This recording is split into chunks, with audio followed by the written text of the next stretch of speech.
In the sun-drenched paradise of Belize, where turquoise waters meet vibrant markets, a shadow fell over the nation between 1998 and 2000.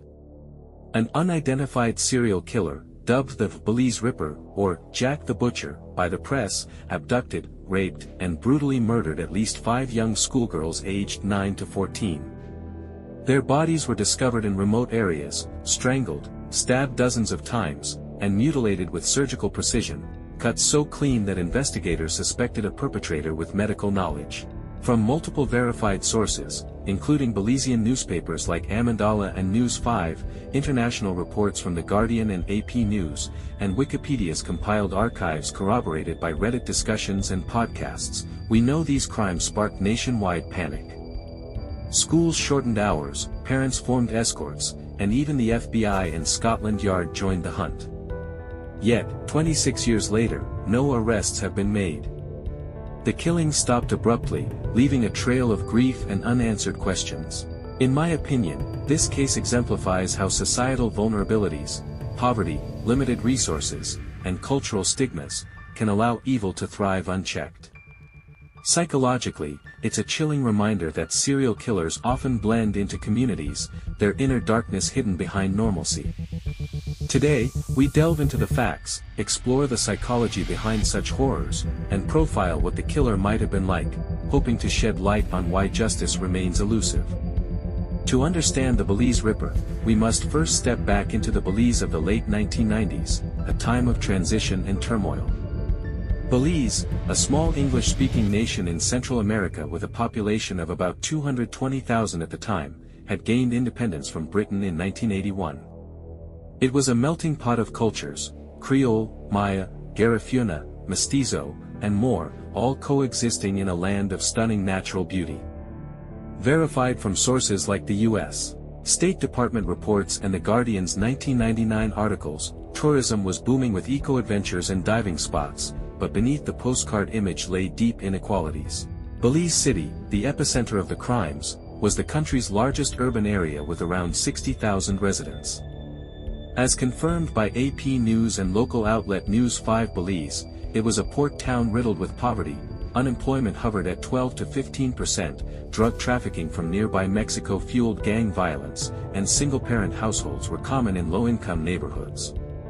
Many families lived in wooden shanties elevated against flooding, with children walking unaccompanied to school through narrow alleys and cane fields. In my thoughts, this setting was a perfect storm for a predator. The city's layout, dense urban cores fading into rural outskirts, allowed easy abductions. Poverty meant limited street lighting and police presence, as noted in 1999 Los Angeles Times coverage. Psychologically, serial killers often exploit such environments where victims are vulnerable and oversight is minimal. Research from the FBI's Behavioral Analysis Unit, as detailed in their 2008 report on child abduction homicides, shows that offenders target areas with high transient populations, reducing the chance of witnesses. The late 1990s also saw Belize grappling with modernization. As per Wikipedia and corroborated by Belizean historian Asad Showman's writings, economic shifts from agriculture to tourism displaced many, increasing street crime. Gangs like the Crips and Bloods had infiltrated from the US, but nothing prepared the nation for a serial predator. Opinion-wise, I believe the Ripper's choice of victims, young girls from impoverished, often single-mother homes, reflects a deep-seated misogyny or power fantasy.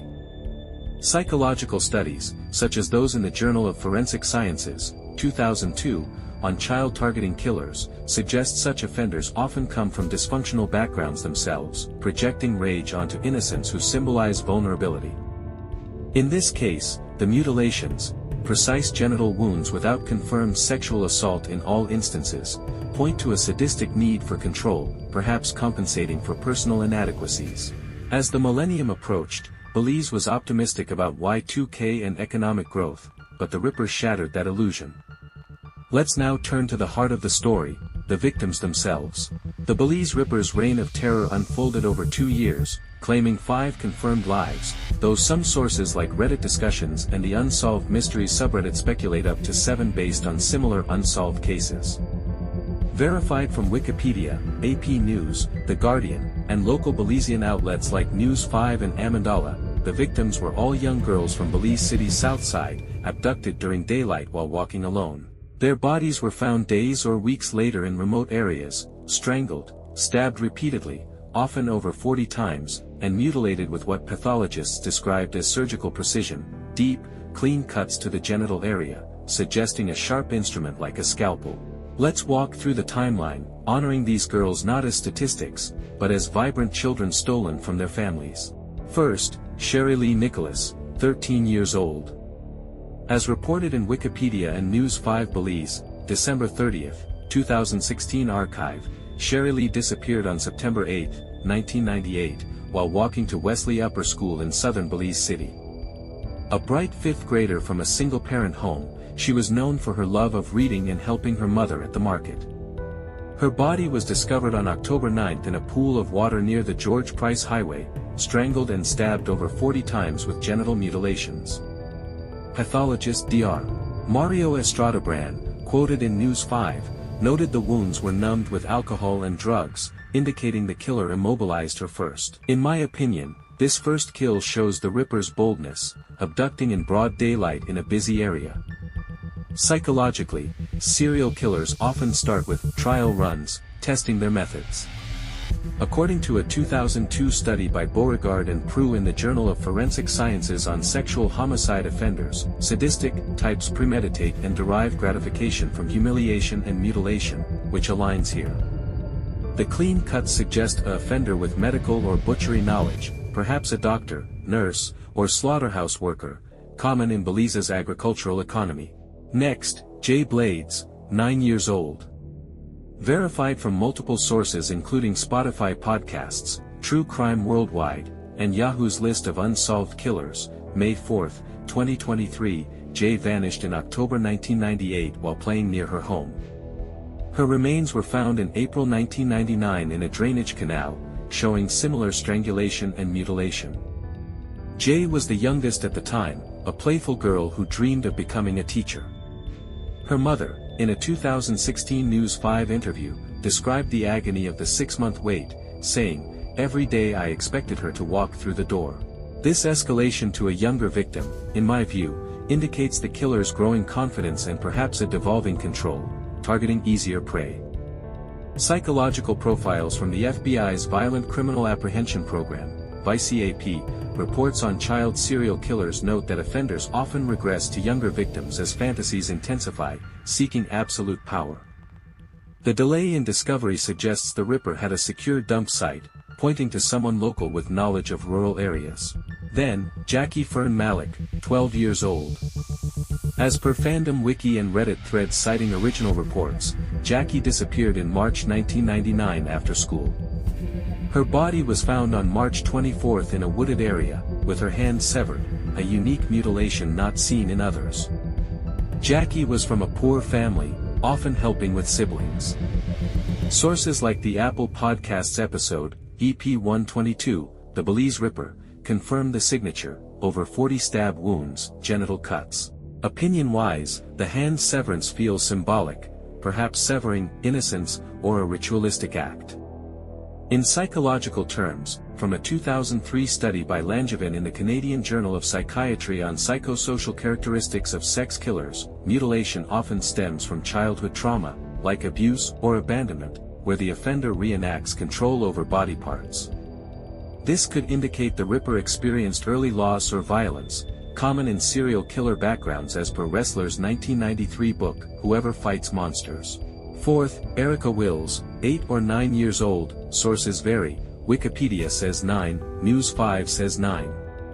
Verified from Grokipedia and YouTube docs, The Belize Ripper, 5 girls lost, Erica vanished in June 1999 while playing near home. Found on June 26 in a cane field, strangled and mutilated. Erica was described as shy and artistic, her family devastated by the brutality. The quick discovery here, in my thoughts, might indicate sloppiness under pressure from media scrutiny. Psychologically, as per the 2007 PMC article on sexual murderers of children, these offenders often exhibit deviant sexual fantasies, from adolescence, escalating to sadism. The Ripper's pattern, abduct, immobilize with drugs/alcohol, Ripper pathologist Estrada Bran in News 5, kill, mutilate, suggests a ritual for arousal, not just rage. Finally, Noemi, or Naomi, Hernandez, 14 years old. Confirmed across all sources, Noemi disappeared in February 2000, found soon after with the same wounds. The oldest victim, she was a student helping her single mother. This last kill, in my opinion, shows the peak of the Ripper's cycle before an abrupt halt, perhaps due to fear of capture. Psychological details from the Royal Canadian Mounted Police's 2025 report on violent groups note that serial killers targeting children often have nihilistic worldviews, deriving power from destroying innocence. The mutilations, especially genital, align with sadistic profiles in Beauregard's 2002 model, where humiliation fuels gratification. The terror was palpable. As per AP News, 1999, Belizeans likened it to Jack the Ripper. Schools implemented buddy systems, but the damage was done. The Belize Police Department's response was immediate but resource-strapped. As verified from Los Angeles Times, 1999, and Belize News 5 archives, initial investigations focused on local suspects, known pedophiles, doctors, and butchers.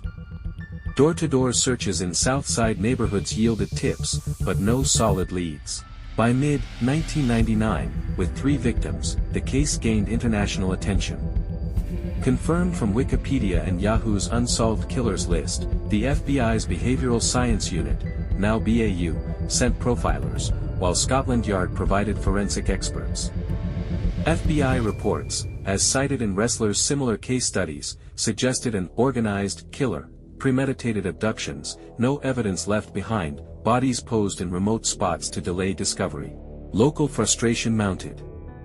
As per Channel 5 Belize's 2016 retrospective, police were criticized for slow response and possible corruption, tourism was vital, and some feared a cover-up to protect the economy. In my opinion, this highlights a systemic issue in small nations: limited forensics, no advanced DNA in 1999, and cultural taboos around sexual crimes hindered progress. Psychologically, the Ripper likely thrived on this chaos, feeling invincible, a common trait in serial killers like Ted Bundy, who exploited investigative gaps. Key evidence: pathologist Dr. Mario Estradabran's autopsies, quoted in News 5 and Grokipedia, revealed immobilization with alcohol/drugs, clean mutilation suggesting medical tools, and no semen in some cases, implying the killer used condoms or avoided penetration for DNA avoidance. This, in my view, points to a cunning, intelligent offender, perhaps a professional who knew forensics basics. Despite 100+ interviews and polygraphs, no arrests. Sources like the Spotify podcast, True Crime Worldwide, note suspects included a local surgeon and a teacher, but alibis cleared them. The investigation cost Belize millions, straining the budget. Psychological Insights, from NIH's PMC article, 2023, on sexual homicide of children. Such killers often have sadistic traits, premeditation, torture for arousal. In this case, the escalating mutilations suggest building fantasies, possibly rooted in childhood abuse.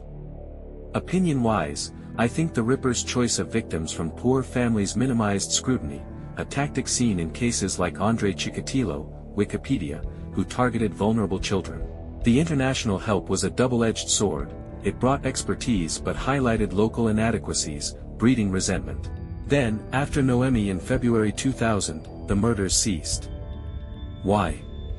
Verified theories from sources like The Guardian, 1999, and Reddit analyses include: the killer died, perhaps in an unrelated incident, was incarcerated for another crime, or fled amid publicity.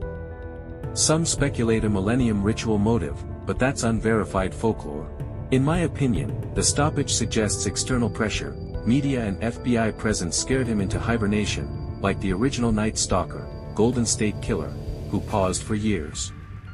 Psychologically, serial killers often cycle through active phases, driven by stress or opportunity, per FBI's 2008 child homicide report. Now, a potential profile of the attacker, based on verified patterns and psychological research, likely a male in his 30s-50s at the time, now 50s-70s if alive, local to Belize City with intimate knowledge of backroads. Medical or butchery background, clean cuts indicate skill, as per pathologist reports. From PMC's 2007 article on child sexual murderers, he fits the sadistic type, premeditated, ritualized killings for power/gratification, mutilation as substitute for intercourse, possible impotence. Childhood trauma probable, abuse or neglect, leading to deviant fantasies, as in UTC Scholars 2023 thesis on female versus male killers, applicable here. Motives, rage toward women/children, perhaps from maternal abandonment. Organized, planned abductions, no evidence left. In my thoughts, he's a chameleon, blending as a trusted community figure, doctor, teacher, explaining victim trust. Legacy, families hold annual vigils, per News 5. The case exposed Belize's vulnerabilities, leading to child safety reforms. Psychologically, unsolved cases like this perpetuate trauma, as per RCMP's 2025 report on violent extremism. Victims' relatives live in fear. The Belize Ripper remains a ghost in the tropics, a reminder that monsters walk among us. With modern DNA, perhaps closure awaits. If you have tips, contact Belize Police. In my final opinion, this case underscores the need for global resources in small nations. Justice delayed is justice denied. Thank you for watching. Subscribe for more.